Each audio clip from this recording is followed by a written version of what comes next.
দেখুন, এগুলো কতগুলো জিনিস আছে যেগুলোকে আরামসে এড়িয়ে যাওয়া যায়। রাষ্ট্রপতি একটা দেশের সর্বোচ্চ পদের অধিকারী, সে এসছে, তার জন্য যা নিয়ম কানুন আছে সেগুলো মানলেই হয়ে যায়। এখন বাংলার মুখ্যমন্ত্রী কিছু মানবে না সেটা আলাদা কথা। বাংলার মুখ্যমন্ত্রী, আমি নিজে মনে আছে যে আমি বিরোধী দলের নেতা, আমার জন্য দিল্লিতে যে যেখানে প্যারেড হয়, যে রাস্তা রাজপথ যেটাকে বলে, কর্তব্য পথ এখন নাম হয়েছে, সেখানে প্রথম বেঞ্চিতে চেয়ার নাম করে লেখা থাকতো।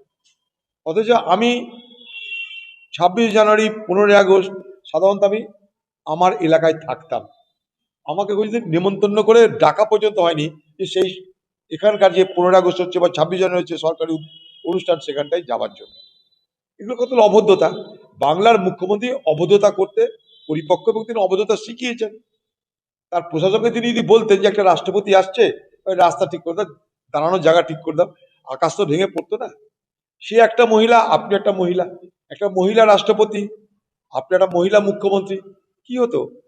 সে যদি বলতো যে না, এখানে সব সুন্দর ব্যবস্থা হয়েছে, ঠিকই আছে, সেখানটা তার তার তরফ থেকে অভিযোগ, এটা পাওয়াটাও তো আমাদের জন্য একটা লজ্জার বলে মনে করি। আর রাষ্ট্রপতির পরিচয় আমাদের কাছে আদিবাসী নয়, রাষ্ট্রপতি রাষ্ট্রপতি। এই রাষ্ট্রপতি হিন্দু হতে পারে, মুসলমান হতে পারে, শিডিউল কাস্ট হতে পারে, শিডিউল ট্রাইব হতে পারে, রাষ্ট্রপতি রাষ্ট্রপতি, সর্বোচ্চ পদে তিনি আসেন। তার জন্য যে সমস্ত প্রোটোকল আছে, নিয়ম কানুন আছে, সেটা মানলেই হয়। এখন সব ব্যাপারে আমি যুদ্ধ করব, কিছু মানবো না, ভারতবর্ষের মধ্যে পশ্চিমবঙ্গ একটা আলাদা রাষ্ট্র, এটা তো হতে পারে না। কতগুলো জিনিসকে এড়িয়ে যাওয়া যায়। পশ্চিমবঙ্গের মুখ্যমন্ত্রী সেটাকে বিতর্কের মধ্যে নিয়ে আসতে ভালোবাসে। নির্বাচন আগে তিনি এই বিতর্কগুলো আরো বাড়াবেন, যার কোনো প্রয়োজন নাই, আনকল্ড ফর এগুলো, এগুলো অপ্রয়োজনীয়। রাজপথে প্রতিবাদ তৃণমূলের, মহিলা তৃণমূলের। ভোটের মুখে গ্যাসের দাম বৃদ্ধিকে বিজেপির বিরুদ্ধে বাড়তি অস্ত্র তৃণমূলের। হ্যাঁ, নিশ্চয়ই একটা তো অস্ত্র হবেই। এখন গ্যাসের দাম বাড়ছে যুদ্ধের কারণে, সেটা আমরা জানি। গ্যাসের দাম আরো বাড়বে। ভারতবর্ষের কূটনৈতিক ব্যর্থতার জন্য আমাদের হরমুজ প্রণালী দিয়া ভারতবর্ষের জন্য গ্যাস আসছে না, পেট্রোলিয়াম আসছে না, এটা আমরা জানি। এখন যুদ্ধ, সেই যুদ্ধে ভারতবর্ষের অবস্থান সম্পর্কে কংগ্রেস পার্টি প্রত্যেক পক্ষ থেকে সমস্ত কিছু বিস্তারিতভাবে বর্ণনা করা হয়েছে। কংগ্রেস পার্টি বলে দিয়েছে তৃণমূলের অনেক আগে যে ভারতবর্ষের সরকার নরেন্দ্র মোদীর নেতৃত্বে আমেরিকার কাছে আত্মসমর্পণ করেছে। সর্বপ্রথম রাহুল গান্ধী এই বক্তব্য স্পষ্ট করে দিয়েছে। এবং আজ দেশ জুড়ে শুধু পেট্রোল নয়, শুধু গ্যাস নয়, সার আকার লেগে যাবে, সিমেন্টের আকার লেগে যাবে এইরকম চলতে থাকলে।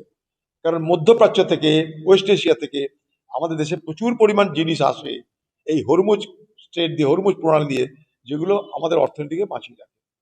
গ্যাসের দাম তো বেড়েছে, আরো বাড়তে পারে, টাকার দাম বাড়তে পারে, টাকার দাম পড়তে পারে। আমাদের দেশ শুধু নয়, সারা বিশ্ব জুড়ে এক অস্থির অবস্থা তৈরি হয়েছে। আমাদের দেশে ইরানের জাহাজ এসে ফিরে যাওয়ার সময় তাকে আমেরিকা ডুবিয়ে দিল। আজকে তো মানুষ বুঝতে পারছে ইন্দিরা গান্ধী আর নরেন্দ্র মোদীর ফারাক, তাদের তেজ, সাহস, হিম্মত, দক্ষতার ফারাক তো বুঝতে পারছে। পশ্চিম এশিয়ার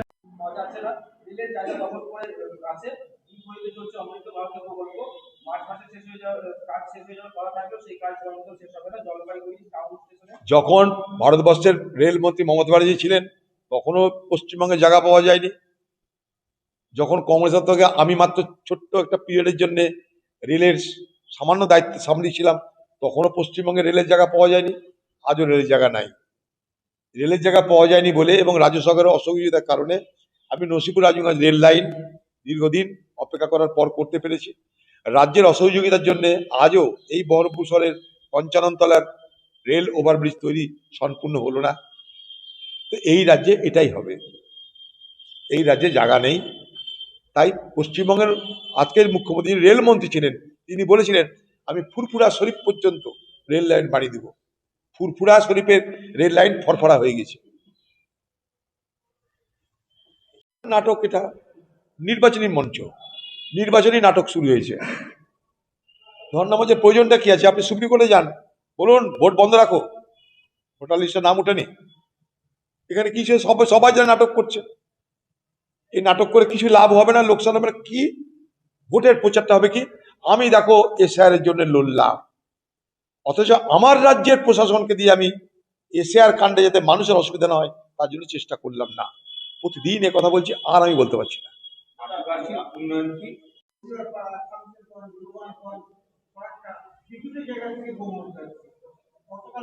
বোমা উদ্ধার এই কারণে হচ্ছে, কারণ বোমা বানানো হচ্ছে। আর বোমা বানানোর কারণ হচ্ছে সামনে ভোট আসছে। ভোট আসলে পশ্চিমবঙ্গে বোমা লাগে, পিস্তল লাগে, গুলি লাগে, তার সঙ্গে সঙ্গে পুলিশের থ্রেট চলছে। কংগ্রেসের লোকদেরকে পুলিশ ডেকে ডেকে ডেকে ডেকে বলছে তৃণমূল বিরোধিতা করা চলবে না, তৃণমূলের বিরোধিতা করলে খারাপ হয়ে যাবে।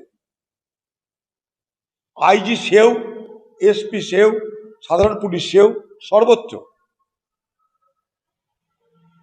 তৃণমূল দলকে রক্ষা করার জন্য পুরো মুর্শিদাবাদের প্রশাসন ময়দানে নেমে গেছে। ক্যাম্পেইন করছে তারা যে কোনোভাবেই যেন তৃণমূল না হারে। প্রত্যেকটা থানার আইসিদেরকে বলে দেওয়া হয়েছে 22-22 করতে হবে, কারণ খোকাবাবুর নির্দেশ, সেটা আমাদের পালন করতে হবে।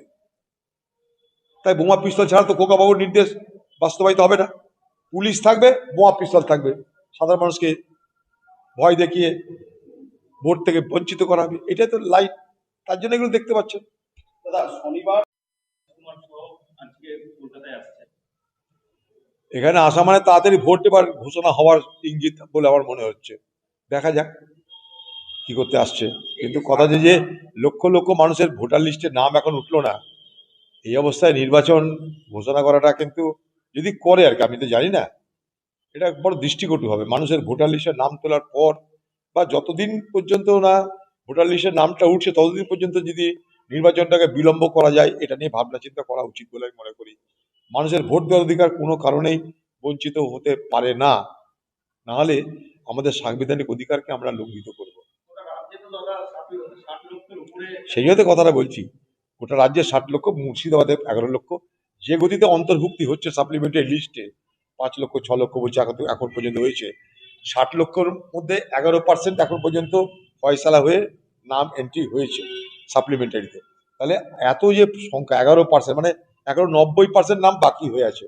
তো এই সময়ের মধ্যে সেটা যদি না হয় তাহলে ভোট করা না করা তো বেকার। আমার কাছে, আমার বিবেচনায় ভোট দেওয়ার অধিকারকে কেড়ে নিয়ে সরকারি উদাসীনতা, সরকারি পদক্ষেপের ভ্রান্তির কারণে মানুষের ভোট দেওয়ার অধিকার কেন হাতছাড়া হবে?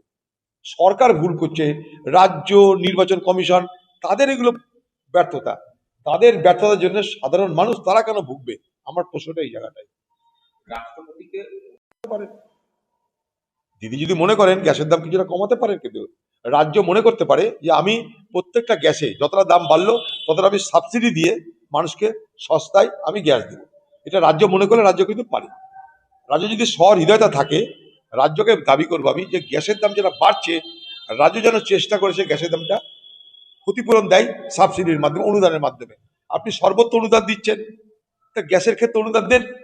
আপনি যদি লক্ষ্মীর ভান্ডারে মা বাবা বোনদের জন্য পয়সা দিতে পারেন, তাহলে গ্যাসের জন্য পয়সা দিন, কারণ গ্যাসটা তো ব্যবহার করে মা বোনেরা, তাদের অনুদান দিন, যাতে এই গ্যাসের দাম বৃদ্ধির জন্য তাদের রান্নাঘরে যেন কোনো সংকট না হয়। আমি বাংলার মুখ্যমন্ত্রীর কাছে দাবি করবো, এটা কেন্দ্রের কাছে তো দাবি করবোই, রাজ্যের মুখ্যমন্ত্রীর কাছে দাবি করবো। রাজনৈতিক আক্রমণ হিসেবে দেখা যায়, শাসক দল কি সেইভাবে দেখছে নাকি রাষ্ট্রপতি বিতর্ক উস্কে দিলেন? দেখুন, আমি আবার বলছি, রাষ্ট্রপতির পরিচয় তার ধর্ম নয়, তার জাত নয়, তার জাতি নয়। রাষ্ট্রপতি ভারতবর্ষের রাষ্ট্রপতি। সে হিন্দু হতে পারে, মুসলমান হতে পারে, শিখ, খ্রিস্টান, আদিবাসী, সব হতে পারে। ভারতবর্ষের আগে কখনো আদিবাসী হয়নি, এবার হয়েছে, ভালো কথা এটা। তো সেই জন্যে এটা নিয়ে অকারণে বিতর্ক তৈরি না করাটাই বাঞ্ছনীয় বলে আমি মনে করি।